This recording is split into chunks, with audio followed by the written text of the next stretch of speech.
అందాల పోటీల్లో తమదైన ప్రతిభను చూపాలని ఉవ్విళ్లూరుతున్న అతివలను ఆకట్టుకున్న Dabur Gulabari miss fresh face మరోమారు నగరవాసుల ముందుకొచ్చింది. గతానికి భిన్నంగా హైదరాబాద్ వరకు పరిమితం కాకుండా దేశవ్యాప్తంగా ఈ పోటీలు నిర్వహించనున్నారు. వీటికి సంబంధించిన వివరాలను తెలపడానికి హోటల్ తాజ్ డెక్కన్ లో సమావేశం ఏర్పాటు చేశారు.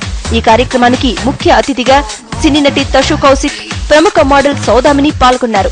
ఇటీవలి కాలంలో అతివలు అందానికి ప్రాముఖ్యత ఎక్కువిస్తున్నారు కావున ఇలాంటి షోలలో పాల్గొనడం వల్ల మంచి పేరుతో పాటు యూత్ కు మంచి గుర్తింపు కూడా వస్తుందని హీరోయిన్ తషు కౌశిక్ అన్నారు.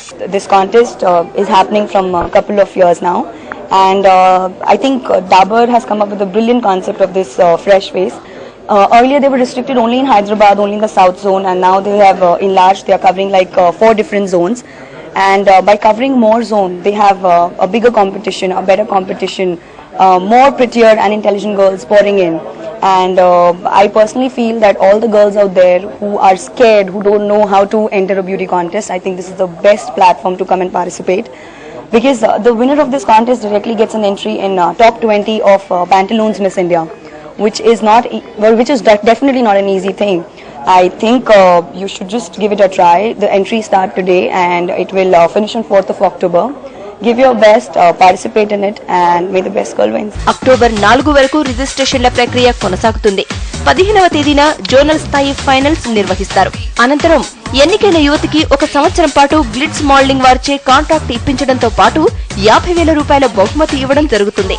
అలాగే సౌత్ జోన్ లో ఎన్నికైన మొదటి 3 జాతీయ స్థాయిలో పోటీకి పంపుతారు. వీరిలో ఎన్నికైన వారు నేరుగా ఫెమినా మిస్ ఇండియా 2012 ఫైనల్ కు అర్హత పొందుతారు.